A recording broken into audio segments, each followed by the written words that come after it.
In this video, I'm going to be talking with Bright Green Futures founder and owner Steffie and asking her how does she build, scale and attract the right people to her team. Find out in this video.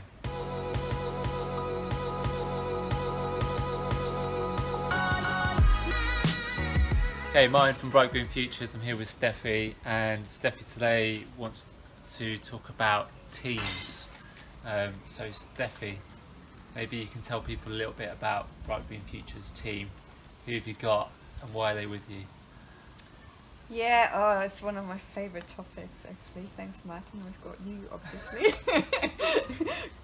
A very important member of the team. And we've got Cecilia, who's filming.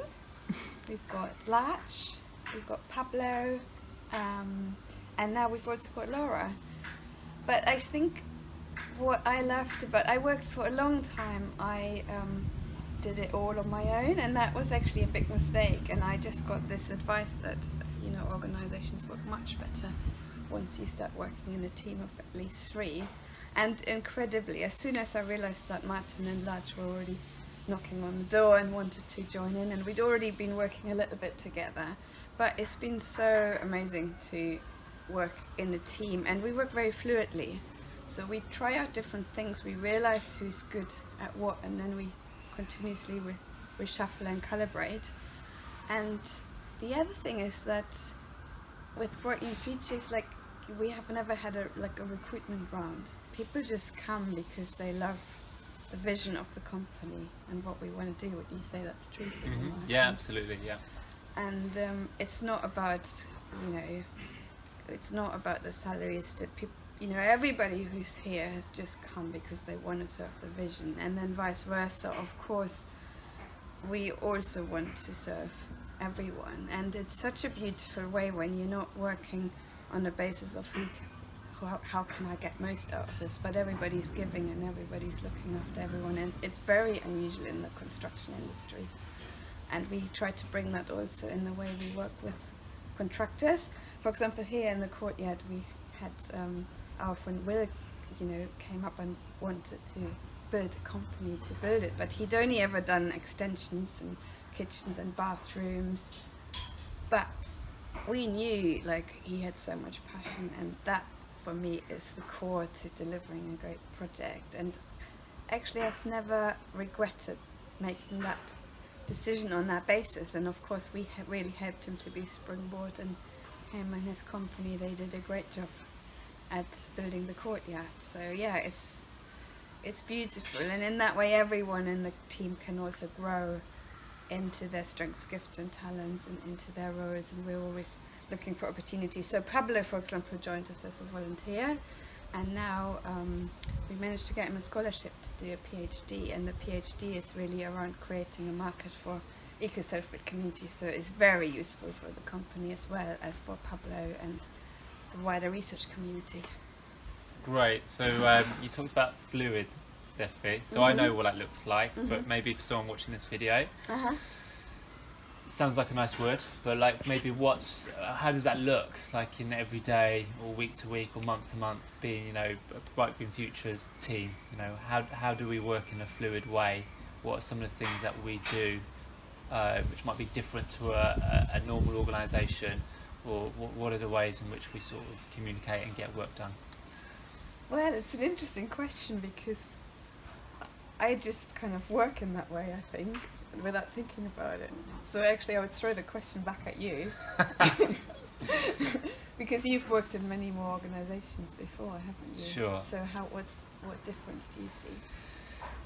So there's a few evolutions I'd probably sort of highlight. I think one is that we've done it intuitively, and then we've done it with profiling, is that we've really identified the strengths of everyone in the team and made sure we've got the right people doing the right jobs, and always checking in that they're really passionate and that they're getting enjoyment in the work.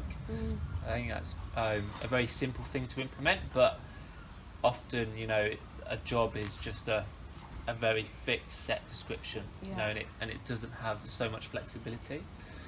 I think that's one of the benefits of being a startup as well. There's always a need to do lots of things, but I've experienced in startups before where you get people wearing many hats, but many of the wrong hats.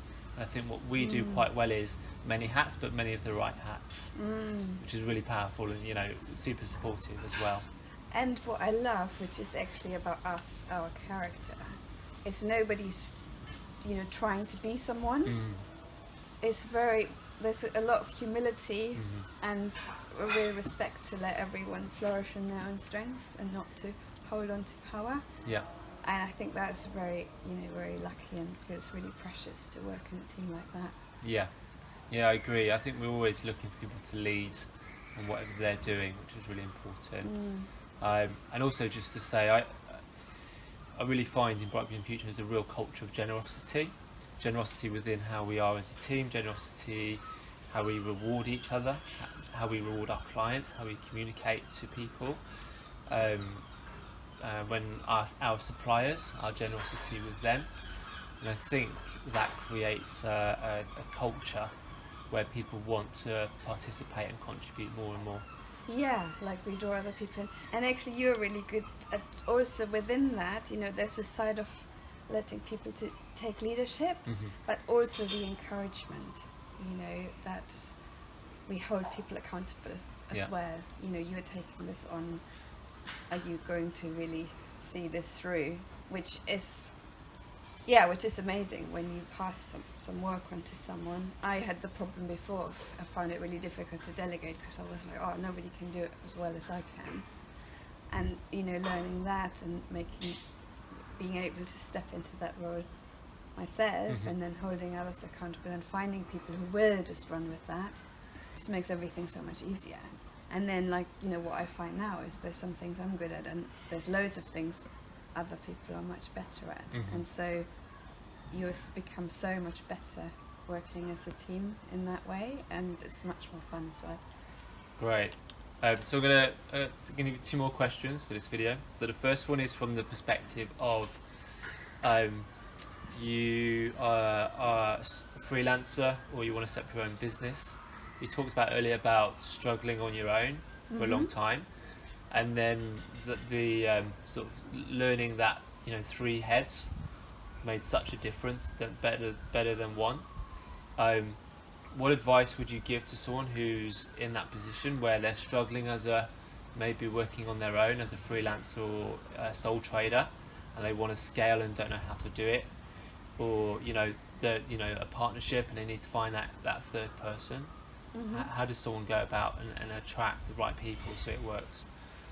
So I think the first thing is to understand your own strengths and weaknesses, and that, I think, comes through talking to other people, especially entrepreneurs, you know, just asking other people what they see in you.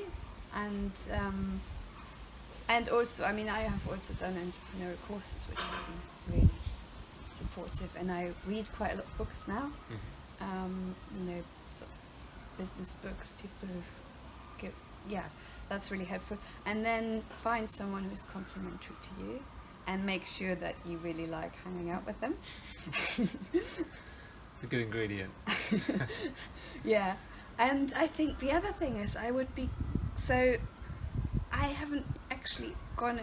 we haven't really gone into partnership at the moment, and I have seen many people do that, and I would be sort of very careful to tie down your partnership at the very beginning. I would just find, you know, how we worked, you just did 3 hours a week for a long time until we got to a point we really want to work together, and same with large, and feel each other out, you know, before you really feel like this is right and we're going to commit to that, and have an arrangement that is more open in the beginning for everyone to go their own way, if that seems better. Yeah. Because if you're already in a 50-50 or whatever partnership is, it can be very difficult to come out of that if that's the best way to do it. Yeah, it's great to have that sort of experience of sort of almost dating, almost, isn't it, to see if it's going to work for both parties. I nearly said that. I'll say it for you, don't you worry.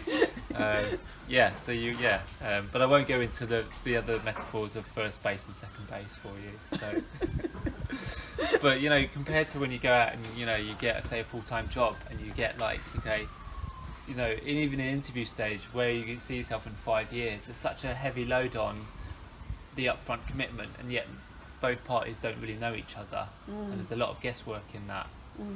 Which sort of leads to my next question anyway.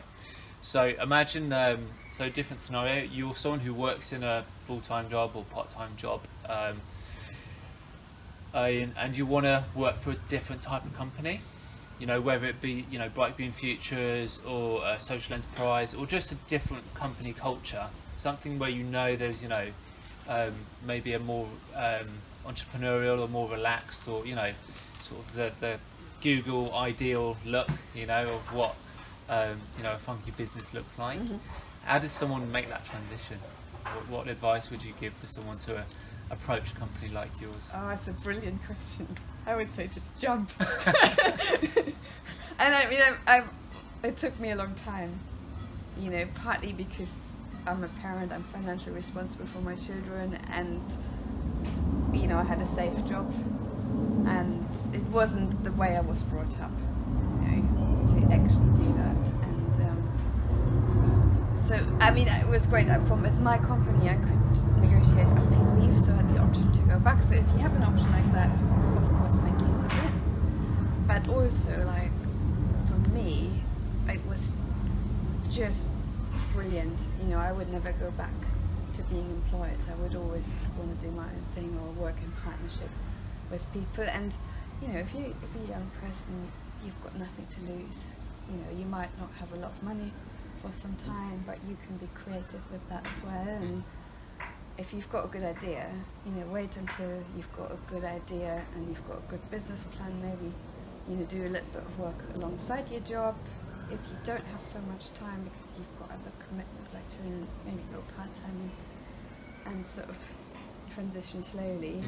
But if you've got something you're really passionate about and you're open to learning and speaking to people, then, you know, I would say you're bound to succeed with that. If you have to be ready to overcome a few hurdles. Yeah. If you enjoy those kind of challenges, you know, then I would give it a go. Great. So parachute on and trainers on. Sounds good. Maybe we'll wrap it up there. Is there one last thing you want to say about teams, Bright Green Futures? No, I think that's it. I just thank you for being on the team. Pleasure. Thanks for letting me be on the team, Steffie. Love working with you. All right. We'll probably talk more about scaling up in more videos. Comment down below if you thought that was helpful, useful, insightful. Any questions, we'll try and get back to you. That's it for now. Bye. Bye bye.